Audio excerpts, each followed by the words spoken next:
So a time I made a mistake, I think that mistakes are extremely valuable. I think that one of my first business mistakes I made was when I opened up my recording studio. I'm pretty frank with my mistakes in this class, where I didn't realize I didn't try to vet out a business model, and I invested too much in assets when I first opened a recording studio, and it became a non-valid business model because I wasn't able to make enough income to justify the assets I purchased and my continuing expenses, my lease for the studio.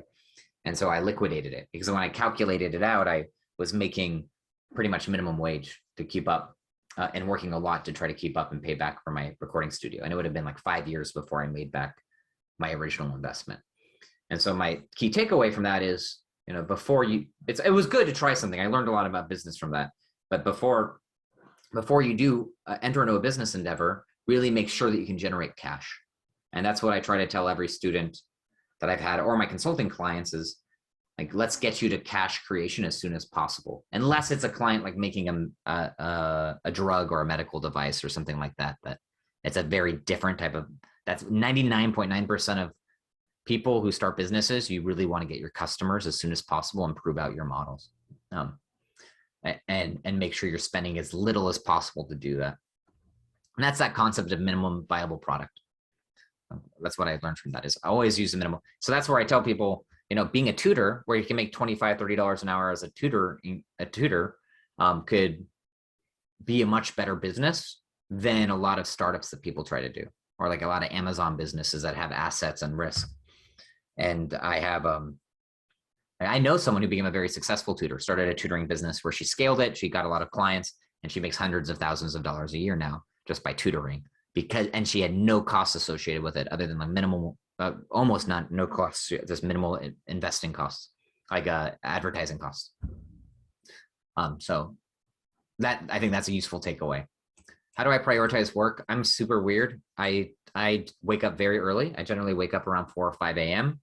and I put a cup of coffee on the stove and I try to look at things that require concentration in the morning. And so normally I'll try to knock out anything quick, like any quick emails, and then maybe 10 minutes for that to get the juices flowing. And then I try to knock out anything that's intellectually challenging for about that first hour or two. And so anything that's going to require me a lot of energy before my family wakes up, I normally do between like 4 and 6 a.m. when my family wakes up and I take care of them. And then when I get to the office, I prioritize relationship building and work. And then at the end of the day, I'm normally pretty tired early because I woke up at 4 or 5. So I try to do my less important task at the end of the day. And I think that's a really important thing that everyone can get. Like most people are more intelligent in the morning. You're quicker and sharper in the morning. There's some night owls, but it's the vast minority of people. And there's something to do with your age too. When you're like a teenager to like young adult and you're 18, 19, if you're around there, you're generally more of a night owl. But as you get older, you tend to normalize your sleep patterns and go to bed by 9, wake up by 5 or 6. That's very normal. And most people are sharper at 5 or 6 in the morning than they are at 5 or 6 at night because they haven't had a full day. So I'd recommend as a student for you to prioritize your intellectually challenging work in the morning. So let's say you have papers to write. I would say write that paper, spend 15 minutes writing it first thing in the morning, and try to get up at a regular time every single morning and do that. And you'll find that that'll be a lot more productive than spending an hour every night. I find that I could probably do 8 hours of work in 2 hours if I get up in the morning and knock it out when I'm sharp.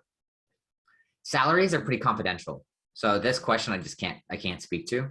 I can speak to my starting salary, but I can't talk to my current salary. I can just say my salary increased a lot.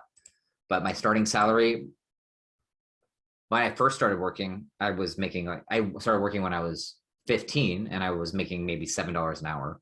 And that wasn't long ago. That was just 15 years, I guess 17 years ago. But my first salary out of college was, I think, $57,000 a year or something around there. I think the jobs now with inflation, I think it's around $70,000 a year if you come out of college. Current salary is higher. That's all I can say. I can't disclose my current salary. It's against my company policy. tell me about it. I can say maybe if it's helpful. Most of my friends who started are about double, at least about double where they after about 5 years.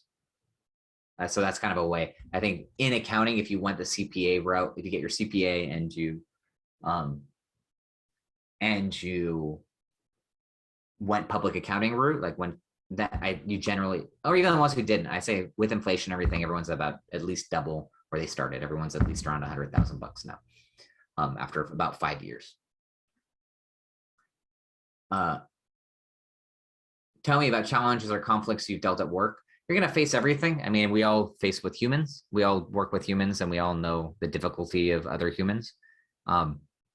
And so, like, you might have a tough boss sometimes. You might have a tough coworker. You might have a coworker who here has done a group project. I'm sure we've all done group projects. And you might be the one who did too little, or you might be the one who does too much. And there's always someone who does nothing, right? In the group, it's always the case. That doesn't change. That's just part of work. There's always going to be people who do more than others, and learning how to deal with people is probably one of the best things you could start practicing early on. So as soon as you can get back to class in person, I recommend like learning how to influence others and learning to be okay with some people don't work as hard as might not work as hard as you, or you might not work as hard as others. If you don't work as hard as others, try to pull your part more and try to learn how to work with different working styles. So the biggest challenges I faced at work, and I think anyone will say, is always the people, and making sure that you're managing expectations, over communicating and trying to resolve it. And then there's some people that you might just not connect with and you might not work well with, and that's okay. Then just make sure that it's a big enough working world. If it's really not comfortable for you to be in a certain environment, it's okay to switch out or look for different bosses. Professional achievement, I've had quite a few. I love teaching here. I think that's one of my biggest joys is to be able to teach at a community college, since I was a community college student first, and I was struggling financially and had a pretty tough life until I graduated, and now I'm doing quite well. So that just being able to teach and give back is a big deal for me. It is my way of kind of trying to give back a little bit. Getting a job at Google was a huge deal for me. I thought that was a great accomplishment. Getting the CPA license and finishing my MBA were also really, that CPA license was one of the more challenging than the MBA in my view. So if you can get a CPA, I think that's great. Getting it, there's going to be a lot for everybody here. Like you start having a lot. The greatest one, I know in my first year of working at a big firm, I think I won like a substantial business. Not a substantial, but I won business for my firm, which is like no other first year employee had done for the company in recent history. So that was doing things like that are always going to take you further. So something like I would really recommend to everyone here is don't be apathetic. Like it's going to be very easy. I feel like there's this kind of like anti-work thing going on at Reddit.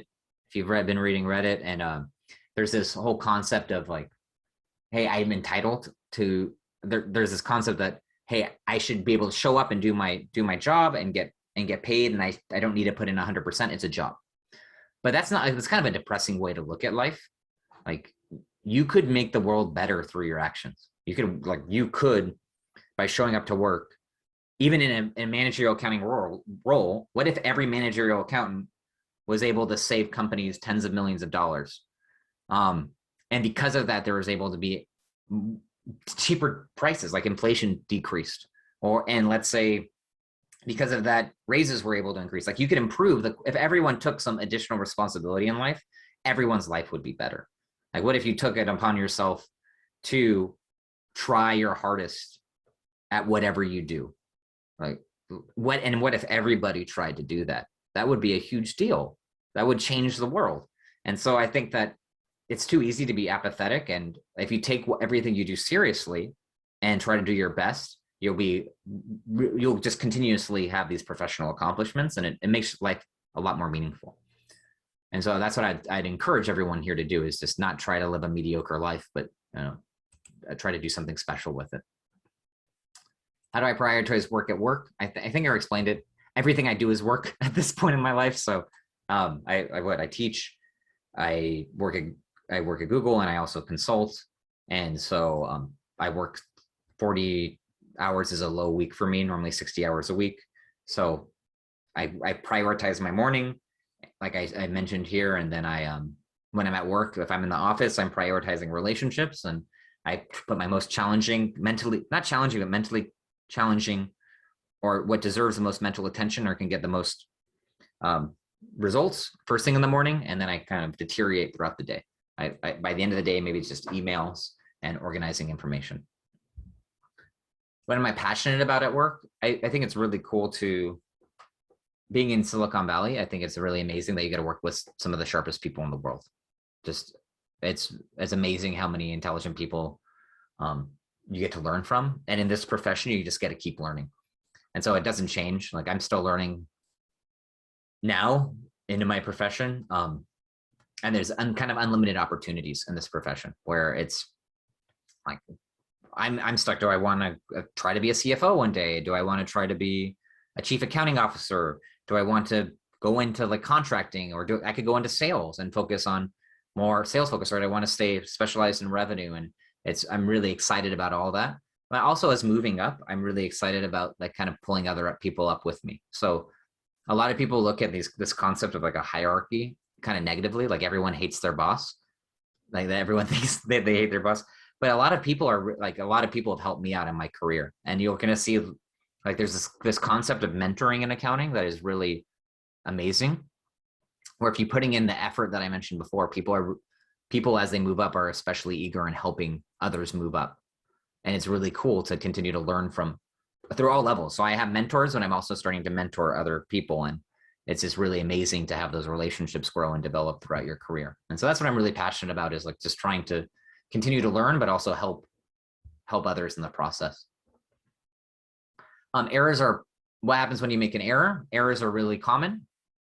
They're hopefully not too common, but it happens. Like no one's going to be perfect. I've had different bosses, and most of the best bosses teach it as a learning opportunity. They try to see the error and try to understand why you made it. They try to get you to understand why you made it, and then they try to make sure it doesn't happen again. They follow up on you, and they're normally corrective. It's like corrective and in a teaching moment. Tough bosses will make you feel bad about it, but the best thing you can do is this concept of feedback. So just remember that like you're in control of feedback. Feedback is a two-way street, and that happens throughout college. It happens in all relationships. So if someone tells you something, you have the right to listen. You should listen and then figure out how you can benefit from it. Don't take it personally. So if I told someone, and I've been critiqued sometimes for being too direct, but it's important. Like I think that's me trying to be loving and caring for people, where if someone told me like, hey, Devin, you came off as too direct, I have the right, and you all have the right to say, well, listen, I'm sorry that was interpreted that way, but this was my intention. I was trying to communicate this information to you because I care about you and it was coming from a good place. But also I hear you and I listen to you. So I can defend myself, but I can also, don't be defensive. Also, what was it that made you uncomfortable about that aspect? Like, is there something that you didn't appreciate? And they might say, I would rather, if you're going to be direct to me, I'd rather us do it in person, but you did it in a meeting, something to that regard, right? And so there's a communication, there's feedback that goes, and you can learn from it. So I can learn, oh, maybe it's my directness can be good on a one-on-one setting, but it might be a little more difficult in a group setting. Like it might come off as more coaching and compassionate if I'm talking to you in person, but if we're talking in front of a bunch of your friends and you say, hey, you messed up here, this is how you could do it better. You could take it like from an ego perspective.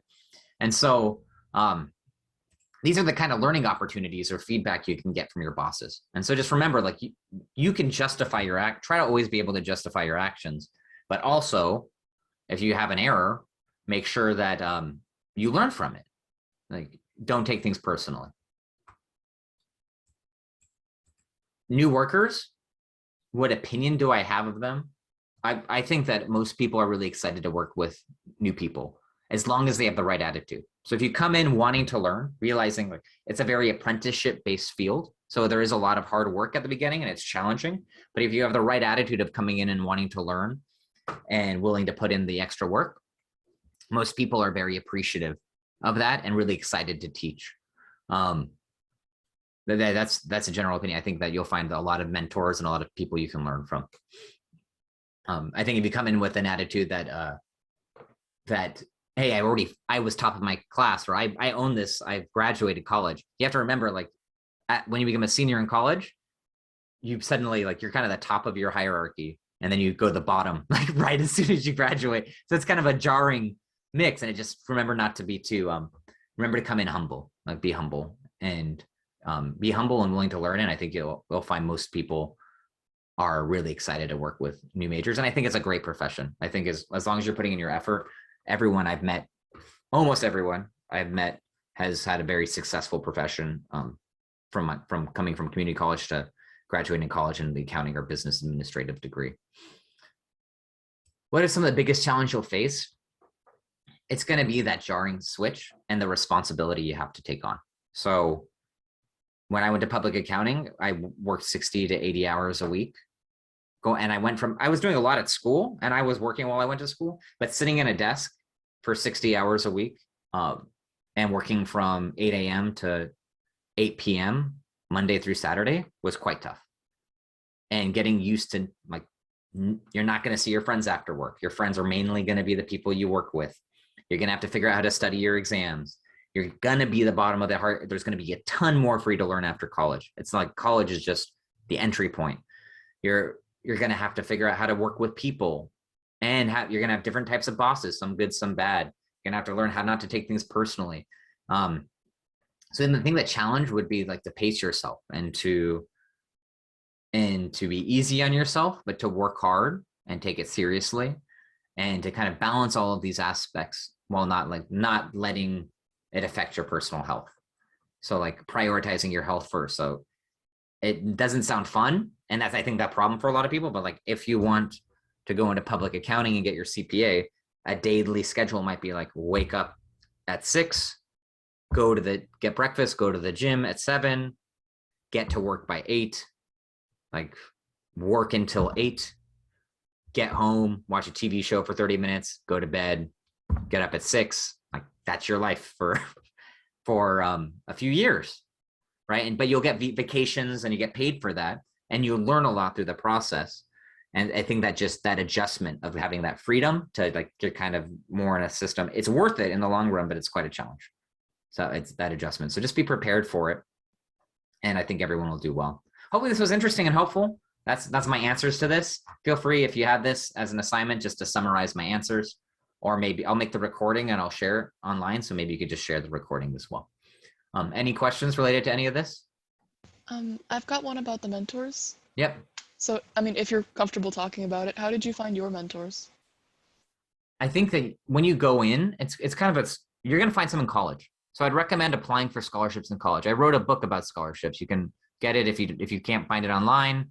I have it on Amazon, but I could always just send everyone here a PDF as well. Always appreciate good reviews for it too. But scholarships are normally given by professionals, like, in their 50s or 60s, who are looking to help students. So I'd say, like, it's no joke to apply for these scholarships. I've stayed in touch with people who gave me scholarships at CSUN, and they become lifelong friends who give me advice. But mentors will also happen naturally. So you'll want to work on building relationships when you get to the workforce, and when you start going to, your next round of college, where you, like, get coffees with people and you just ask them. So, like, I'll literally go out of my way and try to have coffees once a month with people I'm trying to learn from. And you just ask them, you say, listen, I feel like you're very far ahead of me, and you can give me good perspective, and I'd like to occasionally to come up with you and ask you some questions. I'd love it if you were my mentor. If you're okay with that. And then you tell them what that means to you. Like, could you meet me for coffee once a month so I can go over some things I'm working through? Also, when you start work, most places will assign you, like, a buddy or a mentor. But that's probably not the best way. It's something natural. So when you start working, it might be a boss you really like, or it might be someone you see, and you're maybe when you join, you have a person a few years ahead of you that's really, so you feel like really is on it. Most of the time, if you ask, people will definitely be willing to help. And then a lot of times people will just reach out to you and offer anyways. Like, if they see that you're trying, most people, like, one of my trying to think. One of my mentors at work, I had a senior manager I was working with at Deloitte, who I had won a client for the firm, and she was a senior manager on it, and she gave me a lot of really challenging work just because she saw that I was trying really hard at the firm. And I really didn't like it at first. Like it was like, hey, here's your reward for working hard, more hard work. That it changed my life because then I was one of the few accountants who could do this work. No one else knew how to do it. Like I became an expert in revenue recognition and equity accounting because of her. And she would stay late. She had a kid and everything, and she would stay late and sit with me and walk through my work with me for hours. I didn't realize it at the time, but she was mentoring me. Right? Like she didn't need to do that. She could have done the work herself or had someone more experienced, but she wanted me to work through it so I could learn it. It was like life-changing for me. And it was because I worked hard at it.